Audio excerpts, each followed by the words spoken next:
So in today's video, I'm going to be reviewing the DJI M30T. A lot of you guys are interested in this drone. I think one, because of how much it costs. Two, because how it looks. As you see, it looks crazy. It's huge, humongous. And three, I think you guys really think the features of this drone are really cool. I created an unboxing video about 3 months ago and it blew up. It has so many views. So in this video, I'm going to be taking it outside, flying it, showing you guys all the features, the specs, telling you all about this drone in this video.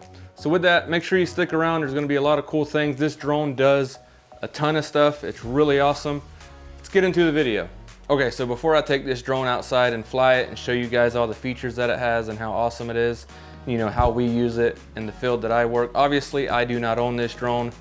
A company that I work for owns it, so I do want to make that clear. A lot of you guys asked the question, how much does it cost? It costs $15,000 for the package that we ended up purchasing. It comes with 8 batteries. This drone does take 2 batteries to fly it though. You cannot just fly it with 1 battery, so you have 4 exchanges before you're out, which those 2 batteries will last about 45 to 40 minutes fly time, which is great. That's plenty of time. Maybe not plenty depending on what you're doing with this drone, but it's a lot of time. We also got the controller with our purchase, which I think this controller comes with every purchase, which is really nice. This controller has a battery internally and we also have an external battery, which is really nice. A lot of people ask that question, but is it worth it? A lot of people also ask that question. I think it is, and then I'm gonna show you why I think it's worth it when I go outside and fly it. But I did want to do just a, I want to go around the drone, show you everything that it has before I take it flying. And I also want to talk about the batteries a little bit. These batteries are super high quality. If I was in Minnesota flying in the snow, these batteries self-heat, because obviously these batteries, they cannot fly if they're too cold, but they have a self-heater. You can hot swap as well, which is really nice. Sometimes when I'm flying a really big project, I don't turn the drone off. I just hot swap the battery so the drone is just powered on the whole time I'm flying, which I have used all 8 of these batteries in one session, because some of the projects that I do are really big. But these batteries are great. The charging station that come with the batteries are fantastic as well. That can be a whole separate video in itself, but it has 3 different settings. One setting is if you need the batteries to be charged super fast, you can click it on that setting and they will be charged up to 90 really fast. I don't know exactly what the time is, but I do know the box will kick a fan on and it will get those things charged really quick. There's another setting, it's the house setting. Like I have it right here, just sitting, chilling until I need to fly this drone again. I put it on that setting and it will make sure the batteries stay at a percentage that's safe. It's pretty much their storage mode. You put it on the house, they just sit there in the box, make sure the batteries are perfectly fine. And then of course, there's the last setting, which it charges it normally up to 100%. And then it will go to 100% and then you can put them, you're ready to go fly maybe the next day. But that's the batteries, that's the battery box. That box did come, it was included with the price of $15,000. Now that I got the batteries out the way, let's go ahead and go over this drone on the outside here. It has 4 cameras. It has a FPV camera, has a wide camera, infrared, and it also has a tight camera, a camera that zooms. And of course, a million sensors, not a million, but it has a lot of sensors around the drone as well to make sure you can't wreck it. It has a beak light on top, and of course it has your landing light on the bottom. Or no, that's a beak light on the bottom, and then it has 2 landing lights on the bottom as well. Sensors all around this drone. Also, it's made from plastic and carbon fiber. This drone is actually pretty dang light. It's not heavy at all. As you see, this is how you put in the batteries. They slide right in. It's real simple, it's real easy. They do recommend that you only pair the 2 batteries that you pair with it. That's the ones you have to remember. So 1 and 2, only fly it with 1 and 2. You definitely don't want to fly with 1 and 8. Or 1 and 6. Keep your batteries paired if you end up buying this drone. Make sure your batteries are paired. I did take a course on this drone.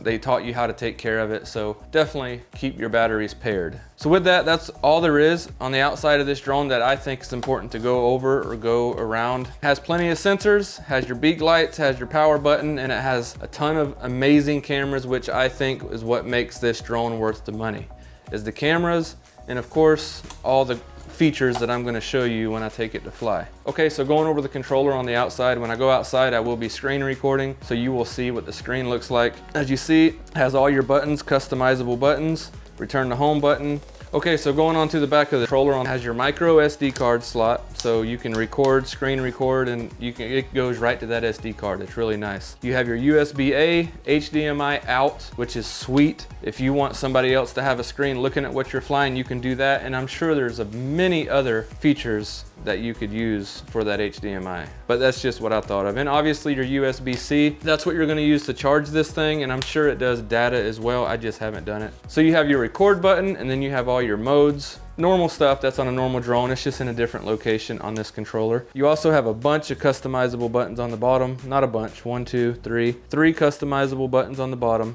really sweet. And then you have your picture button. It's really customizable. This is obviously worth having. It has a fan in it, so it never overheats. In my experience being in Florida flying this drone, the screen does not dim, and oh my God, this screen is very bright. I'm gonna try to demonstrate it outside, but this screen will get extremely bright and it does not dim like an iPhone does when it gets too hot. So with that, let's go ahead and take this thing outside and get some fly time in, and I can show you guys some features of this drone and how cool this drone is. Okay, so first things first, so I'm gonna show you guys how to put the batteries in. It's real simple. Like I said, you always want to go with 7 and 8.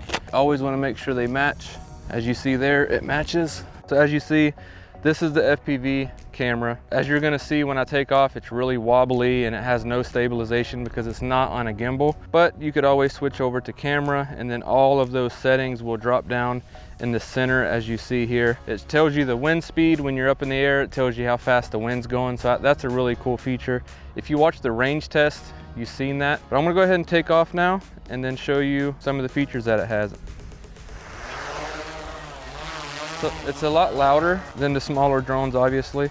The propellers are huge. I do have a couple things that I dislike about this drone. I'll go over those shortly. It's not really that big of a deal for this type of drone. But anyways, as I'm in the sky, as you see here, really good footage. You do have a little propeller to the left of the screen. Not much you could do about that unless you just pan down. That will get rid of it. But as you see, if you go to the FPV, that is what the FPV looks like. It looks like an FPV. There's really, it's not stabilized, but it does have a lot of good information for you. It tells you your pitch, it tells you the wind speed. As you see, the wind speed right now is 19, or it's moving, but 17.7. You go to the camera and it still shows that information right on the bottom, 17.4 miles per hour, which is really sweet. Okay, so I'm gonna go fly somewhere where I know I'm allowed to zoom in, and I'm gonna go ahead and show you the zoom on this drone. This is my father-in-law's church here, which is right down the road. Well, you can see how far I am away. I'm not that far. I could still see the drone plain as day. All right, so I'm gonna zoom in to that black van. I'm gonna go ahead and hit record so you guys can see it. So as you see, my buttons here, my L1, L2, and L3, you guys can't see that, but I will pop it up on the screen. You have that. You can customize them to do what you want in the settings, but I'm gonna go ahead and back it off to where it's only 2 times. And then I'm gonna go ahead and hit zoom. As you see, it changes to the zoom camera, and it's pretty clean. It's really clean. So I'm gonna go ahead and zoom in a little further. I'm gonna hit the little plus sign over here. I'm 5 times now. As you see, it's still really clean. Whenever I put it in the computer to show you how clean it looks, you're really gonna be surprised. This is in 4K 30 frames per second, by the way. And I'm gonna go ahead and hit zoom again. I'm gonna make it 10 times. Obviously, you gotta be real careful with your touches. Look how clean that image is. Super clean. I'm gonna go ahead and zoom in again. Look at that, 20 times from where the drone's at. So it's a super clean image. So let me go ahead and do the wide to show you all the difference. Huge difference. And I can go some more too. Let's see if I can. It's so touchy though. But we use it for inspecting roofs. With that zoom, you could really see, without getting too close to the roofs, you could really see what's going on the roof. Let me bring it back out. Let me fly back home. So I think I demonstrated the zoom fairly well. Okay, so that feature was really cool. The zoom is fantastic on this drone. I could inspect this tower if I wanted to. If I was a lot closer, I would be able to see those wires individually, see those wires crystal clean, crispy. That's what this drone's used for, inspection. Look how close I can get. I can get a lot closer to this and it'll be even more clear. That's incredible. So clean. You could see individual cables, and put this on a big screen, it's just mind-blowing. Look at that. Incredible. Okay, so I'm gonna go ahead and bring her back. I just wanted to show y'all one thing people use this drone for, and that is one thing. Also, there is IR infrared on this drone. People in the comments said it's not called infrared. I think that's what it's called. It says it right there, IR. It shows the temperature of whatever it's pointing at, which is really cool, which I'm gonna demonstrate that now. So as you see on the screen, iron red, I guess they use for inspection of towers or power lines, which is really cool. There's so many features that this thing has.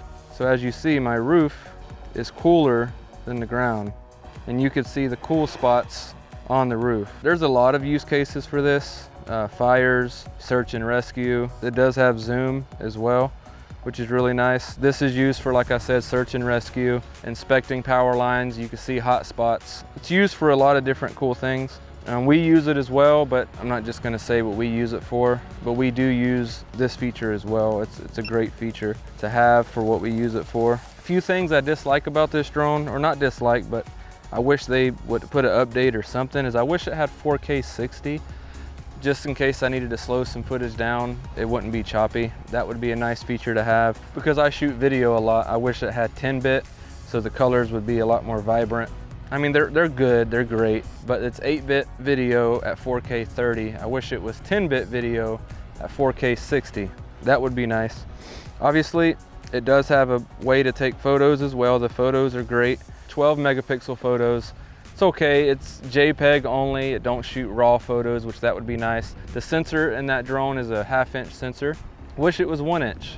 It'd give you more information, better in low light. But obviously this thing, it does a lot. Like it has the zoom, with, as I showed, I demonstrated. A lot of crazy features, but they are those couple features I wish it did have and it just don't. But do I think it's worth the $15,000? Absolutely, because the zoom is great for what we do. We inspect roofs. We can get right up on something, take a good zoomed in photo, record something. It's really good, the zoom. We use the IR, the infrared, on this, which is really nice. Like I said, the infrared could be used for many things. It's very good in the wind because the size of how big it is. Better be good in the wind. It goes 45 miles an hour. It has a range that's further than most drones. You can fly in tandem with another controller, which is nice.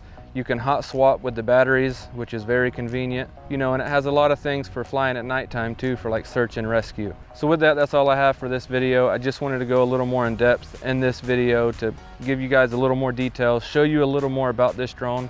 Since in the last video, it was a range test and there wasn't really much, you know, I didn't go over details. I just showed you how far it would go. And that day was so windy, it can go way further than that. I just didn't want to do it. So with that, thanks for watching. Make sure you hit the like button, the subscribe button, and I'll see you in the next video.